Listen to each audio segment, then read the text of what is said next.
Fait que m'en va vous raconter à soir la vraie légende, vraie comme je suis là, de Kukulkan, le devin de la vallée de la Matapédia. Évidemment, tout ce que je vous dis ce soir, c'est...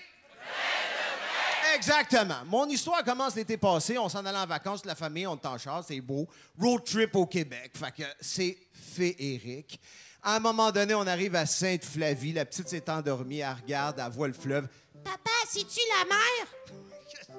Qu'est-ce que tu veux dire à un enfant de même? Ben oui, chérie, c'est la mer. Il y a les baleines qui nous font des coucous avec des bras de baleine. Les mouettes qui volent en forme de cœur. Puis les marmottes qui nous indiquent le chac pour manger une guédille, tu sais. Évidemment, tout ça, c'est... Fait que là, on dort à l'hôtel. Premier soir, tout se passe bien. Le lendemain, on reprend la route. Puis là, on commence à descendre dans la vallée de la Matapédia. Puis là, le paysage change. Les montagnes deviennent plus menaçantes. Après 45 minutes, à un moment donné, là, il y a des gros nuages noirs en forme de taureau dans le ciel. On dirait que le ciel devient du charbon. Je regarde ma femme, je dis « Accroche ton casque, Minou. » C'est un squal. Savez-vous c'est quoi un squal? Oui. Ceux qui viennent de la Gaspésie le savent. Un squal, c'est un beau Gaspésien. Ça, c'est entre la tornade, le tsunami, l'ouragan, mais bien localisé. OK? Il pleut, mais rien que sur toi. OK? Tu sais, ça se peut que tu traverses la rue, toi, t'as rien, mais l'autre, il est pogné d'un déluge, là. C'est un squal, c'est le Gaspésien. T'sais, eux autres, ils ont ça. Regarde. Nous autres, on a d'autres choses. On a des cônes oranges à Montréal. Les autres, ils ont un squal. Tu sais, c'est égal. Fait que là... C'est tellement puissant, cette affaire-là, le squal, je vois ça qui est arrivé. Je dis là, ça va pas bien aller, on le sait. Les Lemieux, ils avaient déménagé de Caplan à Passepébiac avec un squal. Juste là, la maison avait levé de terre direct.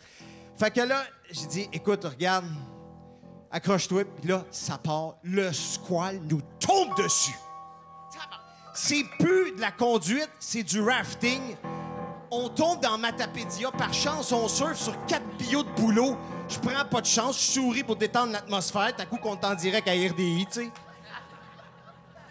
Là, on survit au squal. On arrive première place, premier village. On s'arrête. On rentre dans la première auberge qu'on trouve chez Patrick. Mais en fait, je devrais dire chez Patrick. Parce que c'est un Français, évidemment. C'est un Français qui est venu vivre sa vie au Canada. Fait que, il nous accueille. Puis là, ben là, il y a une grande salle à manger, un bar.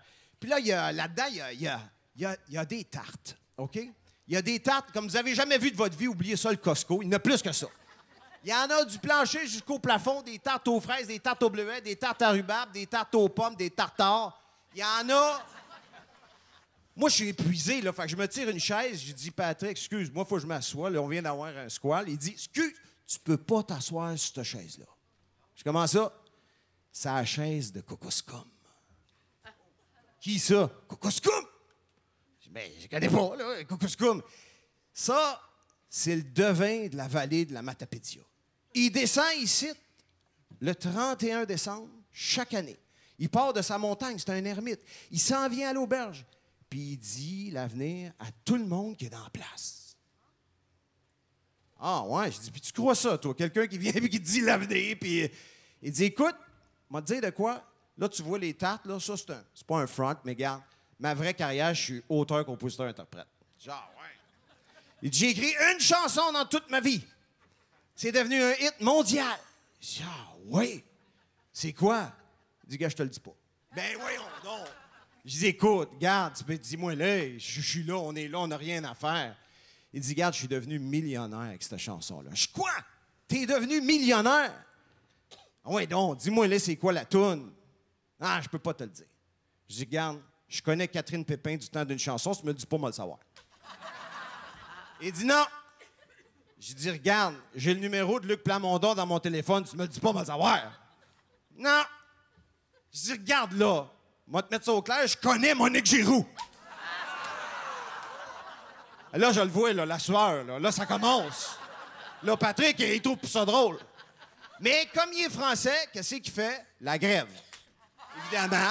Ben oui, il répond pas, il est boqué, ils ont appris ça à l'école. Fait que... moi, je dis, garde, écoute, ça reste de même. On s'astine toute la soirée, puis je me lève, puis on va me coucher, puis là, paf! Je m'en vais, puis je m'accroche dans la chaise de Kukulkan. Puis là, il y a un éclair qui me part des pieds, qui s'en va jusqu'à la tête. Je suis traversé. Et là, je comprends ce qui vient d'arriver. Je vois la réélection de Donald Trump.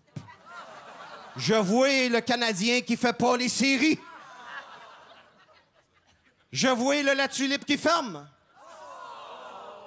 Et là, je me dis, ça y est, c'est pas Cocoscoum qui voit la vérité, c'est la chaise. Fait que dans la nuit, je me lève. Qu'est-ce que je fais? J'ai volé la chaise. Puis à soir, je suis assis sur cette chaise-là. Fait que m'en va vous dire l'avenir pour 2025. Avez-vous envie de l'entendre? Oui! Mais moi, vous dire ça, Pénélope va battre des d'écoute records. Stanley va publier un roman graphique sur le jazz des années 50. Francis Reddy va s'extasier en parlant de 2 violoncellistes hongroises. Olivier Robillard-Lavaux va continuer de se lever de bonheur. Isabelle Richer va résoudre une affaire non classée. Damien Robitaille va sortir un album. Catherine Mercier, elle va faire un reportage en chinois. Et ça, c'est...